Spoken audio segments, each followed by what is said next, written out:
Bienvenidos y bienvenidas a Chamba Talks, un podcast para hablar de cultura digital y de negocios digitales.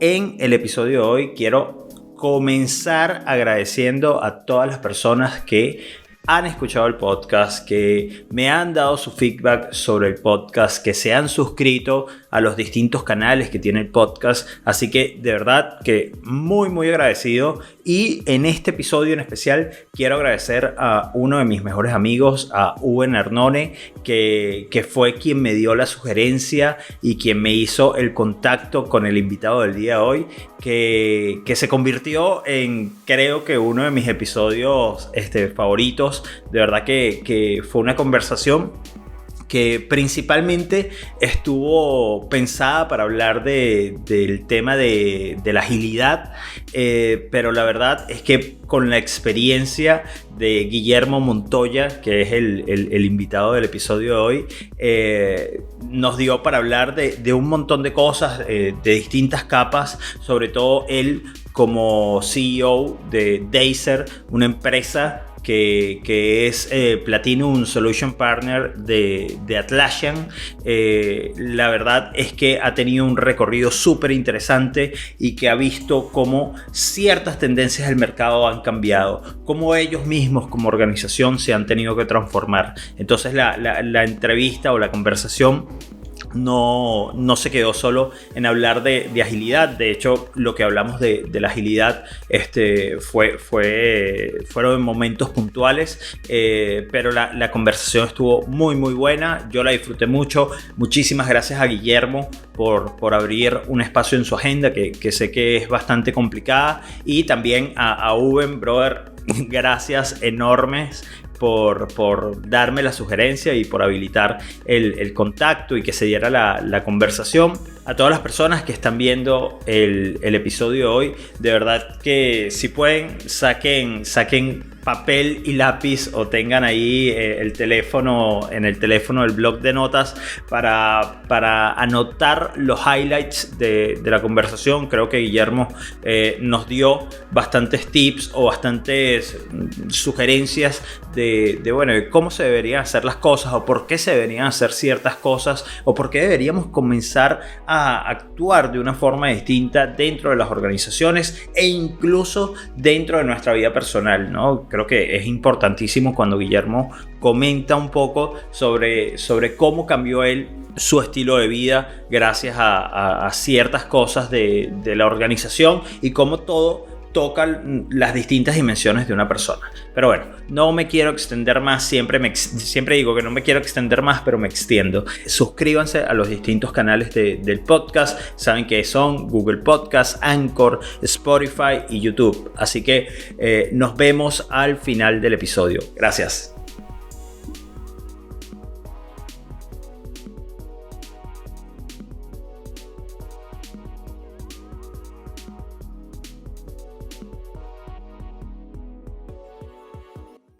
Guillermo, ¿cómo estás? Bienvenido a Chamba Talks.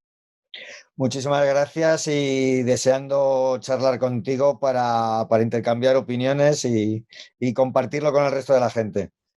Genial. Bueno, Guillermo, todo un personaje, toda una historia, un montón de experiencias para contar, para compartir, ¿no? Y yo creo que eso es un poquito el ánimo de este podcast, ¿no? Que las personas puedan escuchar historias como la tuya y que se puedan inspirar, que puedan encontrar alguna anécdota, alguna experiencia que digan, oye, esto me sirve, o wow, qué locura como descubrió algo distinto, ¿no? Porque muchas personas, no sé si te pasa que encuentras muchas personas que hoy en día están un poquito desorientadas, que hoy en día están un poquito preocupadas incluso, porque dicen, oye, las cosas están cambiando, el mercado, los comportamientos de las personas están cambiando, ¿y qué hago ahora? Porque toda la vida he hecho lo mismo, toda la vida he estado como que encerrada en mi cajita, y las cosas están cambiando y no sé qué hacer. ¿Te pasa que te encuentras con esos perfiles? Sí, y más ahora, porque, joder, con el tema también de la pandemia, está descabalando muchas historias, está incluso afectando a la gente, ¿no? Sobre su posición, el hecho de trabajar en remoto. El otro día leía, ¿cómo era? Que había gente que estaba empezando a dudar de su carrera profesional, porque, claro, trabajar en remoto no le iba a permitir evolucionar, etcétera, ¿no? Entonces, algo que a lo mejor yo no me planteaba, resulta que lo empiezas a pensar y dices, coño, joder, pues es verdad. Y resulta que lo que puede ser muy bueno para muchos no lo es tanto para mucha gente. Y eso ya me ocurría antes. Ahora se multiplica mucho más. Nosotros, yo en mi entorno de empresa ha sido siempre, yo he tenido dos empresas, yo siempre digo un poco de cachondeo cuando me preguntan cosas de nóminas. Yo no tengo ni idea, yo jamás he tenido nómina. Yo solo he tenido dos empresas, una mal y otra bien. Y yo tengo gente así en la empresa, gente que ha cambiado por completo y que hacía una cosa que no tiene nada que ver con tecnología y de repente ahora mismo pues es en algún caso hasta socio mío y estamos llevando la estrategia de la empresa, ¿no? Entonces, desde luego que hay mucha gente que de repente en un momento dado se pregunta las cosas y yo siempre digo que siempre puede hacerlo. O sea, el hecho de parecer difícil no quiere decir que realmente lo será probablemente, pero se puede hacer. O sea, que yo creo que sí, hay gente que se lo está planteando y hay gente que tiene esas dudas, pero yo le animo a que se las siga planteando y que arriesgue en ese aspecto. Vamos, no sé qué te parece. Sí, totalmente. El tema de arriesgarse, de arriesgarse y de ser curioso, ¿no? Yo creo que lo más importante que uno, o una de las características más importantes que uno puede encontrar en las personas de hoy en día es que mientras haya curiosidad, mientras haya esas ganas de querer descubrir, de querer dar un pasito más allá, de no quedarse en lo que me mandaron, en lo que me dijeron, en un solo link, sino tener la capacidad de decir, bueno, si esta persona está pensando en esto, ¿qué pasa si busco a otra? ¿Qué pasa si le pregunto a otras personas? Entonces ahí podemos hacer algo más integral, ¿no? Más como que alimentado desde distintos puntos de vista. Sí, de hecho, mira, bueno, tengo detrás de mí una biblioteca, yo tengo 3.000 libros, me parece, o por ahí, 3.000 Wow. físicos, más otros 2.000 en Kindle, debo de tener como 6.000 libros, ¿no? No los he leído todos, pero leo uno, leo otro, leo parte de uno, y, y la verdad es que yo siempre he tenido ese sentido de la curiosidad y la gente que he tenido a mi alrededor, lo que busco es eso, es sentido de curiosidad, no gente extraordinaria en el sentido profesional estricto, sino gente que quiere ir más allá, que incluso Totalmente. tenga el problema del síndrome del impostor este famoso, ¿no? De parece que uno cree que no sabe nada, ¿no? Que es lo que te pasa cuando eres curioso. Porque cuando eres curioso empiezas a indagar, empiezas a profundizar y te das cuenta que no sabes absolutamente nada de lo que creías y aún te queda muchísimo más. Entonces, es un contrasentido, pero lo bueno del ser curioso es que te pone en tu lugar y te permite, de hecho, navegar y bucear en todo lo que necesitas para ser mejor. Si no eres curioso, te creerás que sabes todo y probablemente te quedarás únicamente en la superficie.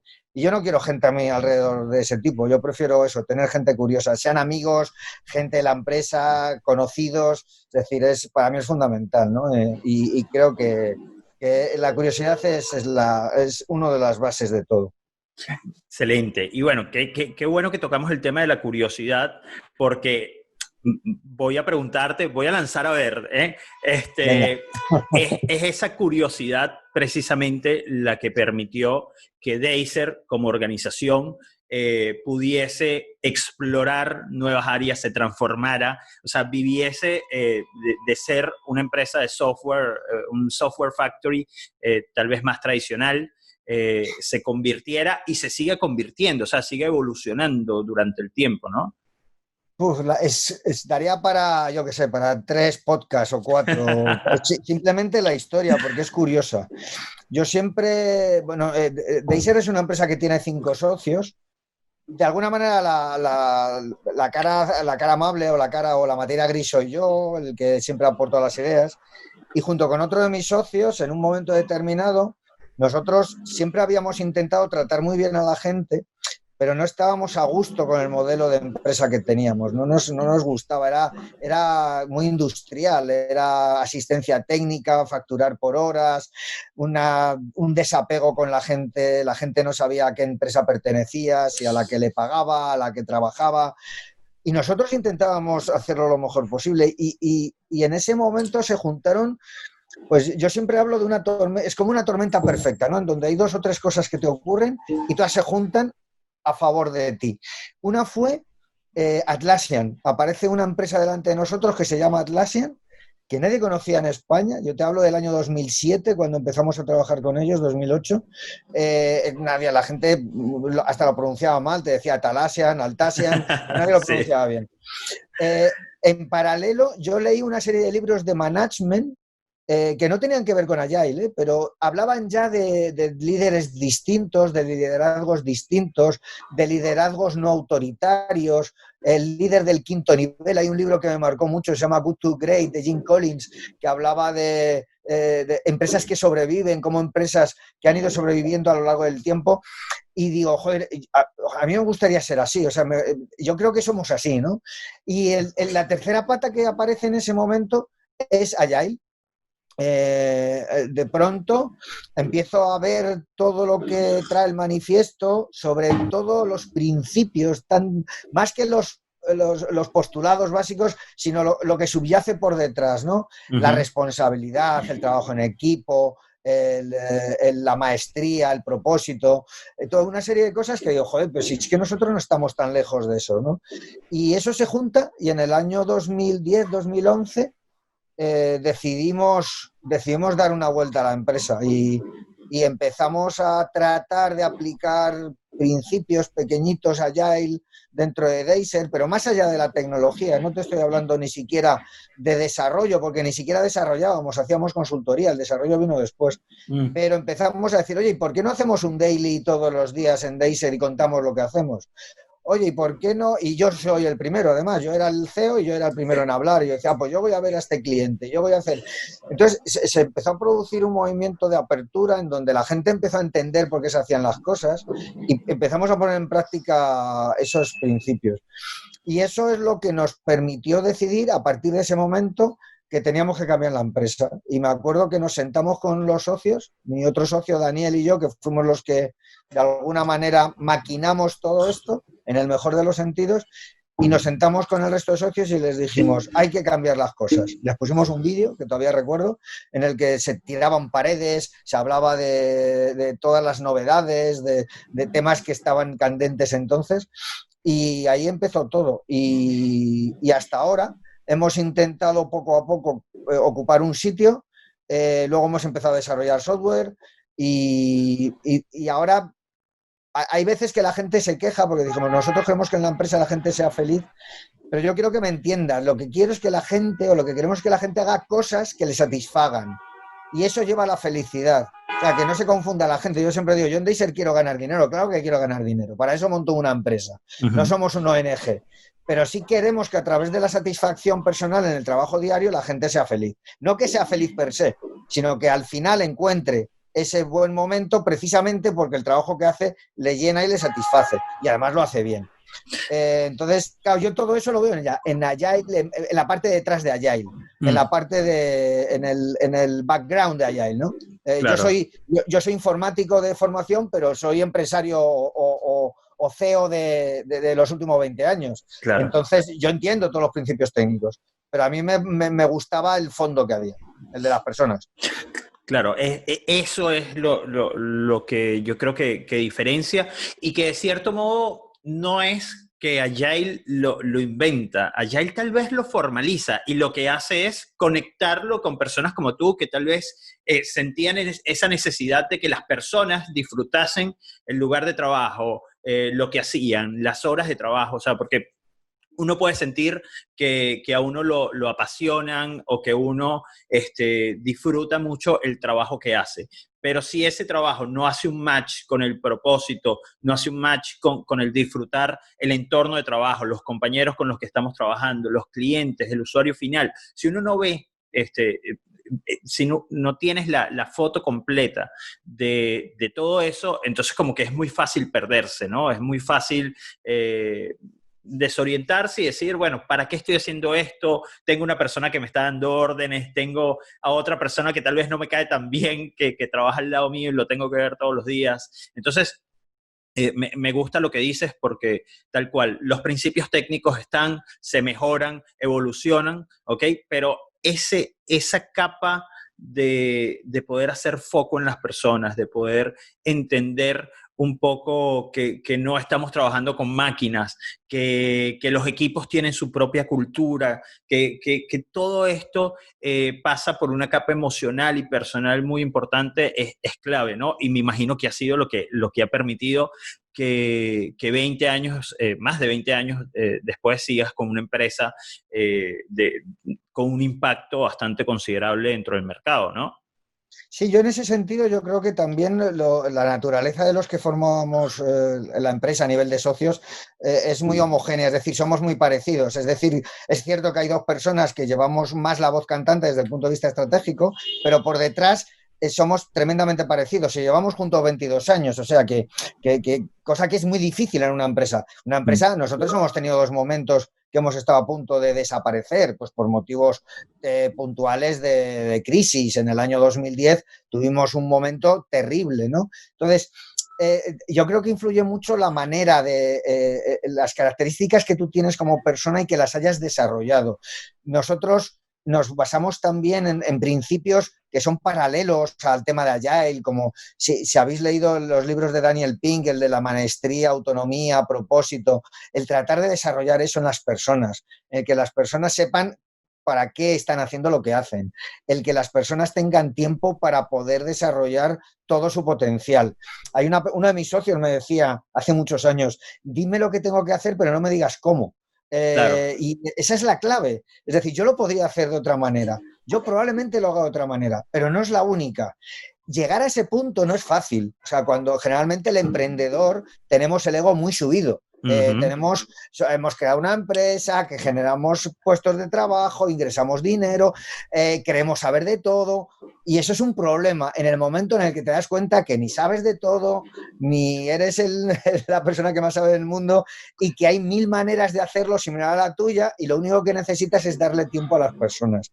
Entonces hace falta también tener ese momento de decir, joder, pues es verdad, y dejarlo hacer.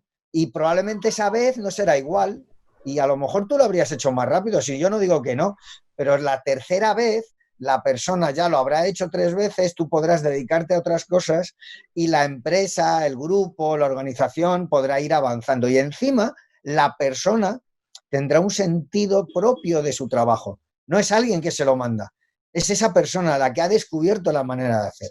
Eso tiene un valor tremendo. Nosotros hemos conseguido una permanencia en la empresa enorme. Siendo una empresa de tecnología, tenemos gente que lleva 10, 12, 14, 15 años en Deiser. Y eso, de alguna manera, yo creo que demuestra esa parte de autonomía, ¿no? Pero no es fácil, ¿eh? Yo, al menos desde mi experiencia, no es nada fácil, de verdad. Para nada. Y ahí mencionas eso y lo pienso y lo relaciono con la filosofía de deporte, ¿no? De cómo se arman los equipos de deporte, de cómo se construye, de saber que tenemos que ir juntos en una misma dirección como equipo, pero que cada uno tiene sus distintos talentos, ¿no? Y cada quien lo va a utilizar de su forma, pero que siempre sume al equipo, ¿no? Sé que eres deportista o que vives mucho el deporte. O sea, ¿relacionas directamente el management de tus equipos no Sí. sé, coach, con cosas de deporte directamente? Sí, realmente es así. Es decir, joder, en un equipo, no sé, yo, pues, al menos en Europa, pues evidentemente el deporte rey es el fútbol tienes una persona que sobre todo defiende, otra que ataca, otro que es mediocampo, pero llega un momento en que si hace falta todos se ponen a colaborar entre ellos. Yo creo que una organización, un equipo tiene que ser igual. Y en esa estructura, para mí, un elemento fundamental que yo creo que existe en los buenos equipos y de fútbol y que debe de existir en los buenos equipos en general, que es la confianza. Si tú no tienes confianza, al final tratarás de hacerlo tú ¿Por qué? Porque no te fías, no te fías del que hay al lado, ¿no? Y eso es algo que hay que trabajar también mucho. Y ojo, no solo ocurre en la dirección, ¿eh? Ocurre también en las personas que llevan tiempo, que han acostumbrado a hacer las cosas de una manera, llega alguien nuevo y Claro. tú quieres que la persona lo haga igual, ¿no? Y eso es también complicado. Entonces, la idea de equipo de fútbol, yo creo que transmite un montón de valores también para eso, para una empresa, para un equipo de trabajo. Y la confianza para mí es uno de ellos. Y eso en un equipo de fútbol, si no existe confianza, adiós muy buena. Vamos, está claro. No existe equipo. No, no, está clarísimo. Tal cual. Guillermo, cuéntame un poquito la historia de Deiser cuando descubre Atlassian, ¿ok? Y cómo es que se convierte en Platinum Solution Partner, ¿no? Es que Sí, es el nombre. efectivamente. De hecho, sí, somos el primero en España, ya hay varios, evidentemente, pero los primeros fuimos nosotros. Pues mira, en esa historia previa que te he contado antes del triángulo perfecto, la tormenta perfecta, Sí. realmente comienza, la historia con Atlassian comienza en el año 2007. De hecho, tengo los emails todavía, los guardo, los conservo.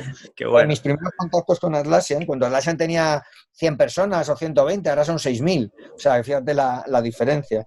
Hay un cliente, además me gusta decirle el nombre, Enrique Ortega, que era de National Nederlanden, o de ING Direct, que en un momento determinado estábamos vendiendo otra cosa, estamos haciendo otra cosa, y me dice, oye, Guillermo, hay un producto que he visto que me encanta, se llama Jira, pero no encuentro había una empresa que lo llevaba, pero no era muy conocida, y claro, ellos eran nuestros clientes, y dice, oye, ¿por qué no te enteras de este producto? Y entré en la página web de Atlassian y me fascinó. Ya entonces el producto me pareció una pasada, desde el punto de vista de capacidad, de flexibilidad, vi que aparecía Jira, Confluence, etcétera, y pedimos la distribución del producto. Y durante muchos años realmente fue un producto en segundo plano. Nosotros hacíamos otras cosas, otro tipo de consultoría, pero poco a poco empezamos a ver que Atlassian nos lo pedía la gente. Y en un momento clave en esa tormenta perfecta, y es en el año 2011, Atlassian hizo un pequeño evento en Madrid, enfrente del Palacio Real, en unas bodegas, y nosotros fuimos 3 personas de Deiser. Todavía no le dábamos mucha importancia y de pronto la persona de Atlassian nos dijo y dijo, oye, ¿sabéis que si vendéis $30.000 más os vais a convertir en Platinum? Y simplemente había que hacer un examen técnico para que os diesen la acreditación. Y dijimos, joder, pues venga, pues vamos a hacerlo. Y entonces teníamos un equipo pequeñito que nos tiramos 2 semanas haciendo el examen porque llegamos a ese nivel. Tú fíjate que el nivel de venta entonces equivale en un año a lo que ahora en Deiser hacemos en 10 días. Wow. Antes era el límite que tú tenías, para que veas cómo ha cambiado, no solo nosotros, sino Atlassian. Sí, sí. Y aprobamos. Y eso coincidió en el tiempo con la parte de Agile, con la parte de cambiar la empresa y con el Deiser empezó a patrocinar eventos Agile y a aparecer en todas partes. Entonces, ahí es donde Atlassian se empezó a convertir en una pieza fundamental. Y eso nos cambió el chip. Empezamos a salir fuera de España, empezamos a ir a los eventos Atlassian, fuimos de los primeros en hacerlo. En España hay muy poca cultura de salida al exterior porque somos muy endogámicos, por el tema del inglés, porque nos cuesta, porque nos movemos mal, somos muy amigos de nosotros, pero nos cuesta relacionarnos en un idioma que no es el nuestro. Sí. Y eso nos enseñó mucho. Y esa ha sido la historia y eso nos ha permitido también vincularnos mucho al mundo Atlassian. Cercanía de gente, vernos todos los años. En eso te quería consultar porque entiendo que Atlassian al ser una empresa australiana, ¿ok? Tiene una filosofía distinta, ¿no? Y hay algo que mencionas en distintas entrevistas que es el modelo australiano, ¿no? ¿Cómo funciona ese modelo? Efectivamente. De pronto te das cuenta que todos tus valores, todo eso que tú crees que no se puede llevar a cabo en una empresa, se hace. Y que hay una empresa que tiene valores que tú tienes en la cabeza. Y que eso que piensas a veces de que a un cliente hay que tratarle de verdad y no tratar de decir sí a todo, que se puede hacer. Y empiezas a darte cuenta que hay una manera de hacer las cosas que no tiene que ver con la que tú ves, pero coincide con la que tú quieres. Y eso es lo que nos empieza y de hecho, yo lo sigo diciendo, hay hay mucho hater ahora mismo de Atlassian porque ha crecido mucho, porque Jira ahora lo odia a todo el mundo, etcétera, que me parece perfecto, pero sigo pensando que para el tamaño que tiene Atlassian sigue siendo una empresa ejemplar para mí. Con 6.000 personas sigue teniendo a veces, yo conozco mucha gente de la empresa, esos valores que tenía de no jorobes al cliente, trabajar en equipo, sé el cambio que buscas. Para mí esa frase es fundamental, la de ser el cambio que buscas, tienes que ser tú. Entonces, para mí el conocer a Atlassian, conocer a la gente de Atlassian, su dinámica, de hecho yo iba de traje, yo he sido persona de traje y corbata toda la vida, consultor de toda la vida, empresa tradicional de toda la vida. Creo que el último traje que yo me puse para ir a una visita fue hace 5 años y nada más, fue la Y última dijiste vez. hasta aquí. Hasta Sí, porque era una manera, para mí es una manera de reivindicar, es decir, yo soy así, yo soy la persona que lleva este polo o el que lleva esta camiseta porque yo fuera soy así. Entonces, para mí nos marcó muchísimo, claro que sí, sí, sí, sí. Atlassian para mí, y yo creo que todos los que pensamos de esa manera nos damos cuenta cuando vemos un modelo así, dices, eso es lo que yo quiero. Tal cual, tal cual. Y ahí lo hemos tocado con las distintas preguntas, pero definitivamente es una cuestión de mindset, ¿no? Es una cuestión que no es incluir porque sí a los golpes ni nada, sino es una cuestión de desarrollar una forma de pensar, Tienes ¿no? que creer en ello, tienes que creer, yo creo Eso, que tienes que creer en ello. No puedes decir, no, es que lo ponen en los libros, no, y tienes que buscar la gente adecuada. Nosotros siempre hablamos de gente de Acer, ok, de gente de Acer. Además es que es un término que hemos acuñado entre nosotros, decimos, "No, es de Acer". Además nos miramos y decimos, es de Acer. Por la manera en la que se dirige al cliente, por la manera en la que afronta la colaboración con un compañero o con una compañera. Y para nosotros es fundamental y de hecho cada día lo cuidamos más. Nosotros queremos que la gente se sienta orgullosa de estar en nuestra empresa y que tenga ganas de trabajar con nosotros. No se trata de trabajar 10 horas, ojo, no nos confundamos, no se trata de trabajar 10, 12 horas al día. Se trata de estar contento de trabajar en Deiser y de tener satisfacción de hacerlo. Orgullo de trabajar en la empresa porque se entiende que hay una misión, hay unos valores y hay una manera de afrontar. Y de hecho para mí es fundamental. Y si eso implica decir no a una oferta o a un cliente, a un proyecto, lo diremos.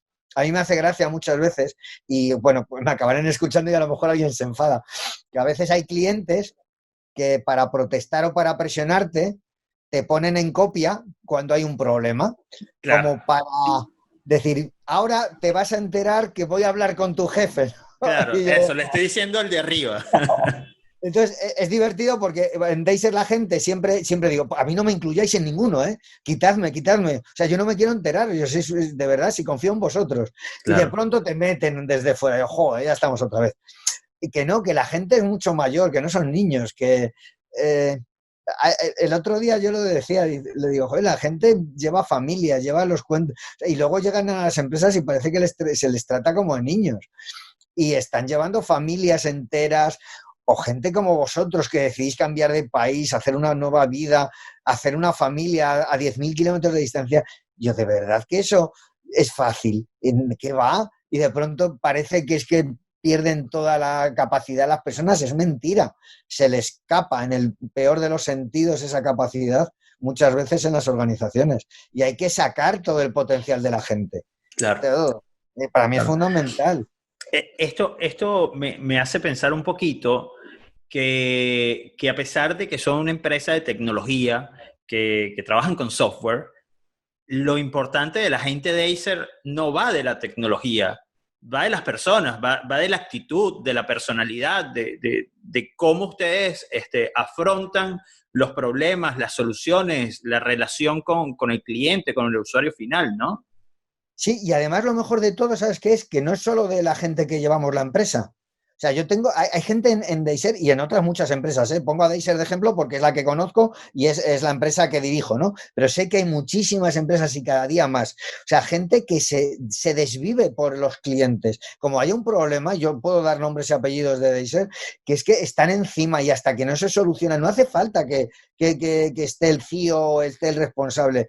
Sí, la mayoría de personas de la empresa enseguida, además, es una satisfacción recibir un email de tus clientes dando las gracias porque alguien ha hecho algo sin que tú se lo pidas y estamos recibiendo continuamente y de verdad eso es una maravilla y al final eso es lo que importa y es la propia gente la que lo hace, no hace falta que estemos nosotros encima. Es desarrollar sentido de pertenencia, es que las personas se hagan Totalmente. cargo, bueno, eso que mencionaste, ¿no? Que las personas se responsabilicen, no dejen que las cosas pasen, a pesar de que sepan de que están ahí, no hacen nada, sino que digan, oye, me hago cargo de esto, ¿no?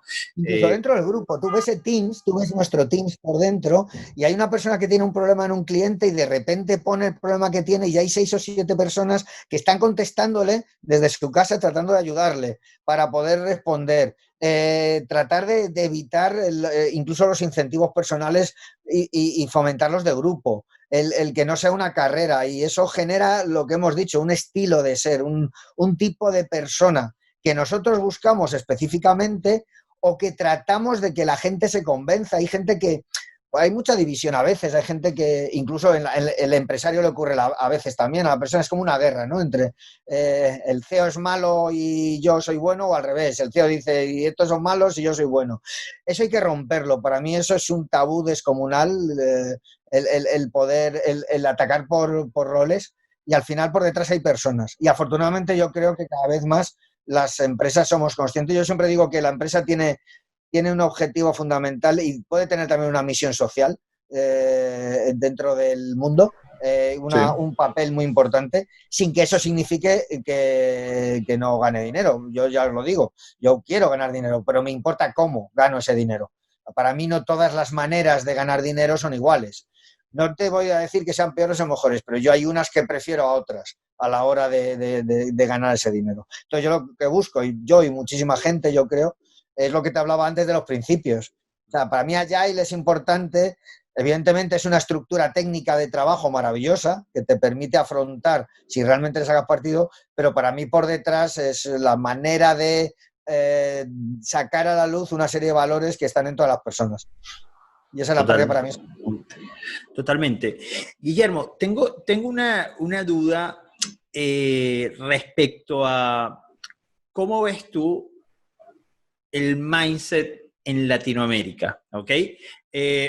Estás en Europa, tu empresa Dacer ha tenido la oportunidad de salir, de ver otros mercados, de involucrarse, de saber un poquito hacia dónde van ciertas tendencias, de cómo se manejan, de cómo está el estado del mindset, tal vez la misma diferencia entre el mindset europeo, el americano, el norteamericano, el asiático, ¿ok?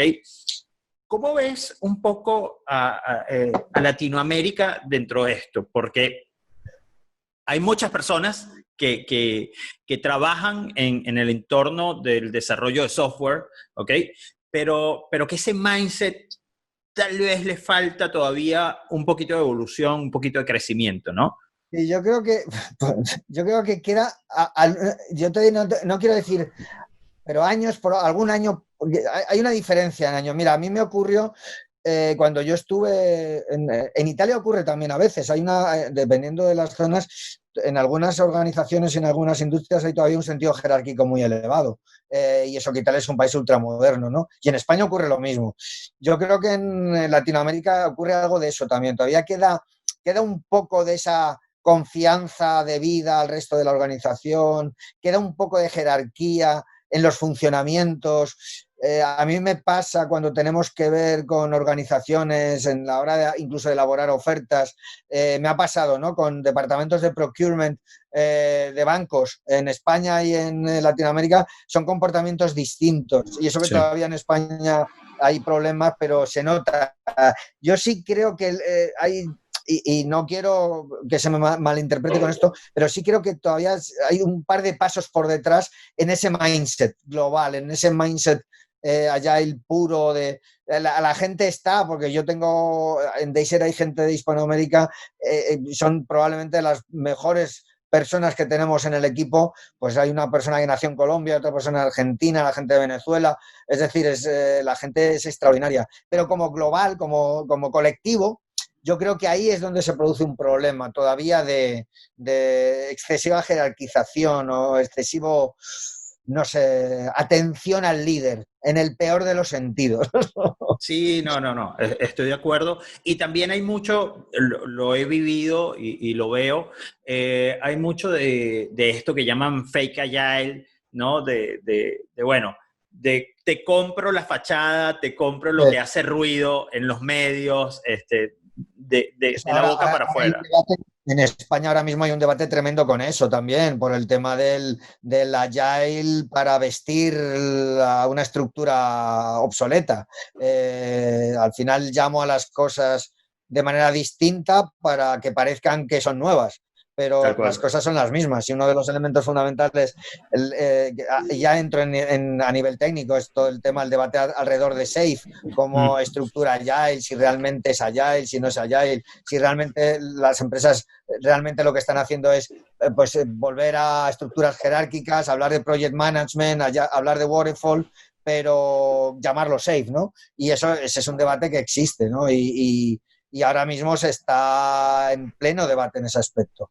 Sí es sí, verdad que en la perspectiva en la que yo busco allá, el quizás no me toca o no nos toca a Deiser, porque nosotros buscamos más a nivel de valores de personas, pero es verdad que eso genera también una mala imagen y un problema, porque al fin y al cabo es lo que ve la gente, y si la gente ve esos fracasos o ve esos intentos, al final la gente dice, oye, me estás vendiendo lo mismo que hacíamos hace 5 años, pero con otro nombre.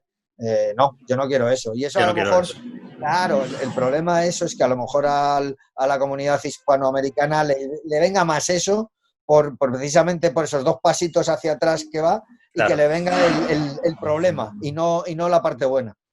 tal cual, tal cual.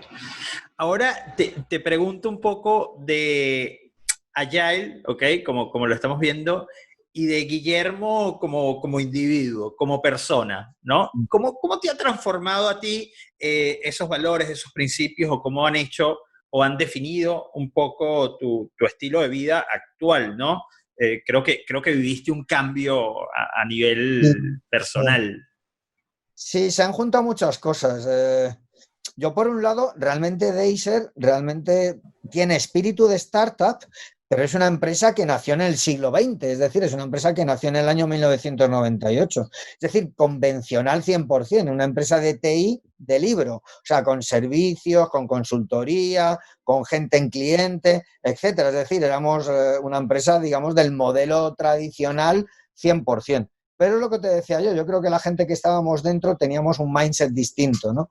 Y dentro de lo que conocíamos, que era ese tipo de empresa, intentamos hacer las cosas distintas. A mí me cambian varias cosas. Primero, el tema de Agile me permite entender que se puede llevar a la práctica en una empresa y nos da la valentía para probarlo. Yo creo que también hay que ser valiente cuando tienes una empresa de 50 personas en las que facturas 70% de tu negocio es asistencia técnica, decides abandonarlo así, de golpe y porrazo, en un viaje que ha durado varios años, pero que se ha materializado ya. Ahora mismo la asistencia técnica en Deiser este año pasa a ser cero, después de varios años. Todo es Proyecto Atlassian y todo es Agile. Agile no, Proyecto Atlassian, vamos a ser justos con eso. Sí. Y en medio de todo eso, yo además era un fumador empedernido, yo fumaba un paquete y medio de tabaco al día.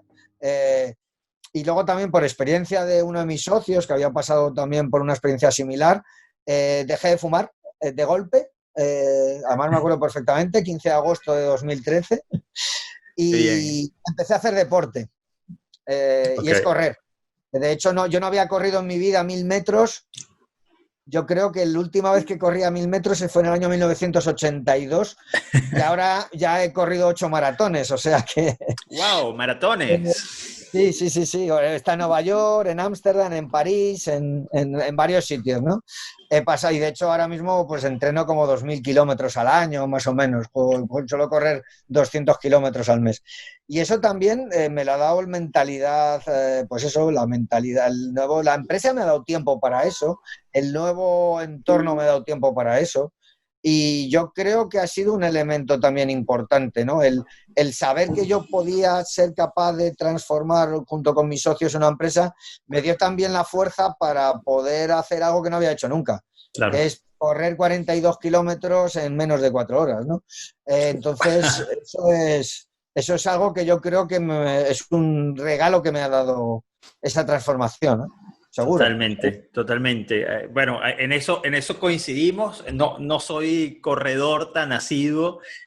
Tuve la oportunidad de correr un maratón y la verdad es que lo hice en 5 horas, no lo hice en menos de 4, pero lo hice, ¿no? Y no sé si te pasa que el correr te da esa posibilidad de pensar.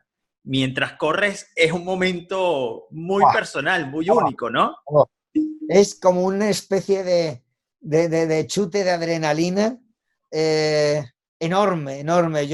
A mí la gente me dice, yo es que me aburro corriendo, yo no, yo disfruto. O sea, yo todavía recuerdo uno de los peores momentos, que había un momento de crisis, yo había empezado a correr y tuvimos un momento de crisis con un cliente que dependíamos muchísimo de él, que nos hizo una jugada muy sucia y yo ese día salí de la oficina no hundido, pero muy enfadado, enfadadísimo. Y me fui a correr. Y terminé el entrenamiento y vi todo de manera distinta. Era como si todo cambiase. Empecé a ver una oportunidad, empecé a ver, oye, pues mañana hablamos con esta gente, este tío no me va a amargar el resultado. Y me pasa siempre que salgo a correr. Me cambia, empiezo a pensar y se nota la adrenalina, se nota cómo sale y Tal se cual. nota que te cambia todo. Sí, sí, completamente de acuerdo. Para mí ahora mismo, de hecho, así fue durísimo el confinamiento en Madrid cuando todavía no se podía salir ni a correr. Ujú. Estuve, bueno, bueno, acabé corriendo en el pasillo de mi casa. Ah, Yo tengo un pasillo de 8 metros ok. y 1 metro de ancho y me llegué a hacer 1000 pasillos corriendo, pero todos los días, o sea, yo me corría de un lado para otro, de un lado para otro, era como un conejillo de Indias, como un hámster en una jaula, así. Claro. Y llega un momento que dije, anda, si tengo el pasillo, me voy a poner a correr. Y yo pensaba que no, y al final estuve como 20 días así. Para mí es brutal el deporte. En Qué concreto, en mi genial. caso, correr, pero es una liberación para mí. Sí, totalmente, totalmente. Te ayuda a desenfocarte y a enfocarte. O sea, es que tienes las dos cosas al mismo tiempo, ¿no? Entonces, es muy Es, liberador. ¿Tú has visto a los bailarines turcos bailando, los derviches que dan vueltas, que dicen que pierden la conciencia en un momento dado? Pues a mí me llegó a pasar corriendo, tío, que me pongo a correr y no estoy seguro si he pasado por ese sitio, en el circuito que yo utilizo son 2 o 3 vueltas, y pierdes ese sentido de la realidad y porque me empecé a pensar en mis cosas, en mis ideas, en mis problemas y pensé, joder, esto es lo de los derviches, esto es lo mismo que le ocurre a los bailarines turcos y perdí la realidad, no estaba seguro si yo ya había pasado corriendo y claro, miré el reloj y dije, claro que he pasado, si llevo 8 kilómetros, si esta es la tercera vuelta, sí, sí, Qué pierdes, vamos, locura. casi como sí, justo, parece mentira, parece que estás contando una broma, pero es cierto, de verdad. Sí, sí, totalmente. Y esa transformación personal hacia un estilo de vida más saludable, de cierto modo, te lleva también a tomar la decisión de que la empresa tenga este concepto de empresa saludable. Tengo entendido de Sí. que hubo cambios estructurales, hubo cambios, no solo filosóficos, ¿no? Sino en el comportamiento, en lo que le brindan ustedes a la empresa, en lo que la empresa brinda a la comunidad. Mira, Eh, eso fue además justo también junto con mi socio, uno de mis socios, Daniel, que Daniel se llama, que era la persona que realmente inició toda la parte de deporte y de cambiar la alimentación y los hábitos. Y fue junto con él con los que empezamos a tomar una serie de acciones. Por ejemplo, pues teníamos pues una máquina de vending de estas de chucherías, la quitamos, empezamos a poner carteles sobre el daño del azúcar o el daño que podía provocar el azúcar, pusimos una cafetera y empezamos a intentar traer fruta todas las semanas a la oficina. Claro, ahora ya no, con el tema de la pandemia, claro. pero durante un año, año y pico, pues todos los lunes traíamos fruta para fomentar esos hábitos. Yo creo que es importante también porque no somos conscientes, somos muy conscientes del daño a corto plazo, pero no somos, por ejemplo, ahora, ¿no? Por el tema del COVID. Estamos cuidados de ponernos una mascarilla, de no acercarnos, etcétera, pero no somos conscientes del daño a largo plazo que supone Pues el fumar, el comer mal, etcétera. Es una burrada lo que te voy a decir, ¿no? Pero es casi como una muerte aplazada, ¿no? Es decir, bueno, como me va a ocurrir con 80 años, ya habrá tiempo, ¿no? Y luego te das cuenta que no hay tiempo y te das cuenta que un día vas al médico y te dice, oye, pues tienes esto. Y eso es algo que yo he vivido de cerca también, ¿no? Y yo creo que prevenir sin que eso te obsesione, o sea, no se trata de acabar en el lado contrario, pero cuidarte un poco para vivir mejor. Yo tengo 56 años, no tengo familia y yo lo que quiero es vivir los últimos años de mi vida lo mejor posible. Vivir mucho, pero vivir bien. Entonces, cuando ves situaciones complicadas, empiezas a analizar cuántas papeletas tienes en tu mano de ese Ujú. sorteo y cuáles de esas puedes comprar. Entonces yo intento comprar todas las que puedo. Sé que hay Claro. otras que no, hay otras que son puro azar, pero aquellas papeletas que puedo comprar para vivir mejor, esas las compro todas. Y eso para mí también es algo que en la empresa hemos intentado, ahora ya no tanto, pero sí es verdad que lo hemos intentado mucho. Qué bien, qué bien. De verdad que me alegra porque yo creo que estos son el tipo de empresas que sirven de modelo, que sirven como ejemplo para otras, ya sean startups, ya sean grandes corporaciones que quieren dar cambios y personas con tu mindset, con el mindset de tus socios, con ese ADN que además se contagia. Yo no sé qué tienen, o sea, bueno, no es que no sé, las cosas positivas definitivamente Claro. contagian, ayudan, se expanden y hoy en De, día, Sí, no, a no, te iba pesar... a decir que sí, de Sí, hecho sí, yo hay veces que se lo digo a la gente, no es que mi empresa dicen que no, yo pues llámame y yo se lo cuento. ¿Por qué? Pues porque si yo soy el responsable de una empresa, no voy a tirar piedras contra mi propio tejado, ¿no? Entonces, si hay alguien que no se convence de que estas cosas se pueden hacer, tú llámame y yo se lo cuento, para que no vean que es alguien que está intentando vender un proyecto de transformación. No, se pueden hacer las cosas. Y evidentemente, pues es muy importante eso, está claro. totalmente. Ya para ir cerrando, Guillermo, te voy a hacer una pregunta de esas odiosas que son de predicciones y de cosas, pero no tanto para que me lo digas con una bola de cristal, sino por tu experiencia, que ya tienes 22 años con Deiser y muy involucrado en la comunidad, en el desarrollo, en el crecimiento de lo que es el mundo de desarrollo de software, en lo que es el mundo técnico, en lo que es el mundo de empresas que marcan una diferencia. ¿Cuál crees que sea un poquito el próximo paso o la evolución de lo que es Agile, ¿no? O sea, estamos hablando de que hay un debate hoy en día respecto a cómo se está tratando la agilidad. ¿Hay una evolución, hay un nuevo horizonte o tal vez ya llegaron a una cúspide? ¿Cómo ves esa parte? Es complicado porque ya sabes que a veces la historia tiene también momentos regresivos. A mí me encanta la historia, de hecho, de esos 3.000 libros que te he dicho, 4.000 que tengo, 2.000 son de historia. Y de hecho la historia a mí me apasiona. Es mi segundo hobby. Realmente, si yo no hubiese tenido la empresa, probablemente me hubiese dedicado a temas de historia, investigación, ¿no? Pero yo en eso soy radical. Yo tengo una parte muy radical, hay una parte muy convencional en mí desde el punto de vista empresarial, pero hay otra parte muy radical que es la organizativa. Yo soy partidario de dar instrumentos de decisión a la gente, cuantos más mejor, sobre todo en sectores como el tecnológico, donde hay un know-how descomunal en las personas, donde probablemente quienes estamos en la dirección, en los mandos intermedios, a veces estamos alejados de la realidad y donde la gente que forman parte de las empresas tiene muchísimo que aportar.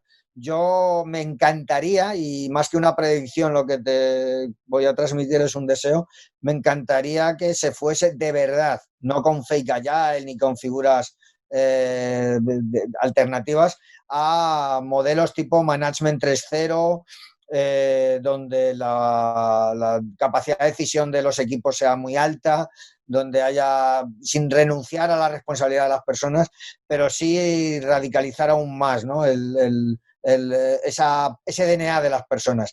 Yo en su momento he seguido mucho, y es una persona muy radical, a una persona que se llama Niels Pleffin, que tiene un concepto que es el de Betacodex, en el que modela a las empresas como células que interactúan entre ellas con capacidad de decisión, y me encantaría que fuésemos hacia esos modelos.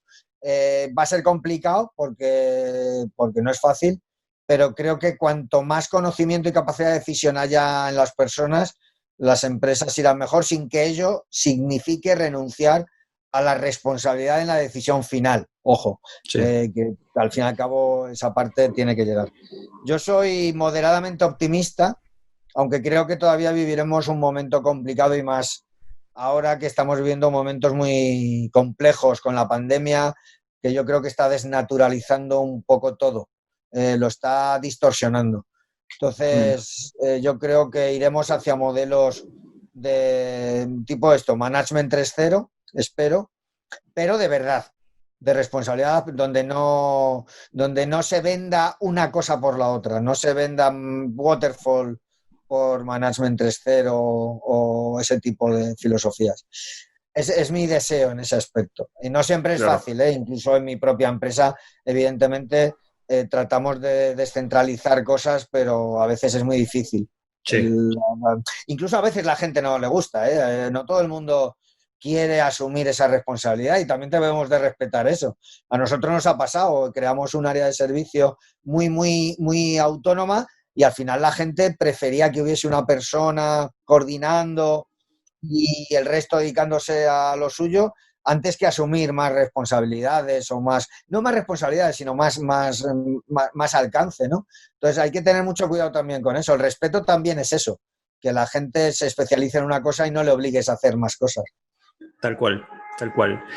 Bueno, Guillermo, de verdad que para mí ha sido un gusto. El tiempo se me pasó volando, creo que estuvimos un ratito y la verdad es que hablamos un montón y te agradezco muchísimo, primero por tu transparencia, por tu buena onda. Creo que la gente hoy en día necesita escuchar a figuras como tú, porque tienes mucho que compartir y eso es muy valioso. Así que de verdad, gracias por abrir un espacio en tu agenda, gracias por traer toda esta energía y ojalá, estoy seguro de que sí, impacte sobre las personas que escuchan este podcast. Pues yo simplemente, muchísimas gracias a ti, de verdad, por la oportunidad, y lo mismo, me he sentido súper a gusto, y si en alguna otra ocasión surge un tema similar o en el que yo pueda aportar, tenlo por seguro que haré lo posible por estar contigo, porque ha sido una gran experiencia, y te lo agradezco, de verdad. No, muy agradecido contigo y eso, seguimos en contacto, ya eres parte de la comunidad de Chamba Talks y las puertas están abiertas para ti. Cada vez que quieras compartir algo, sabes que este espacio está abierto y es para ti, ¿ok? Estupendo, muchas gracias, Jess. Bueno, nos vemos, gracias. A ti.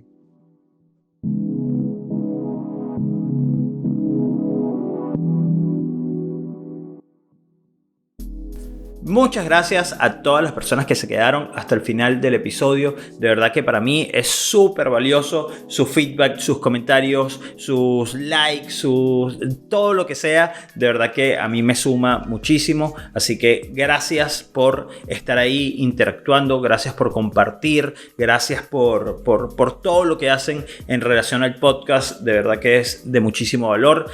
Yo creo que la conversación de hoy estuvo realmente genial. O sea, yo la disfruté muchísimo. El punto de vista de Guillermo, de cómo ve las cosas, de cómo las asume, de cómo las piensa, a mí me parece súper interesante. Y bueno, creo que una muestra es primero el tener una organización con 22 años en el mercado y 22 años donde se han transformado, donde han crecido, donde han evolucionado. A mí eso me parece admirable, me parece muy muy bueno. Así que bueno, espero que ustedes también hayan encontrado muchísimo valor en esto y como siempre les digo, compartan el video, compartan el audio, compartan este episodio con aquellas personas que crean que esto les puede servir.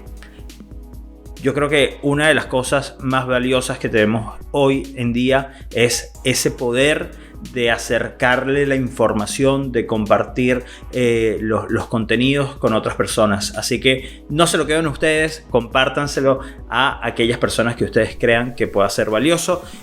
Síganos en los canales del podcast, YouTube, Google Podcast, Spotify y Anchor, y también en las redes sociales @ChambaTalks en Instagram, y recuerden que está el Medium, que es medium.com/ChambaTalks.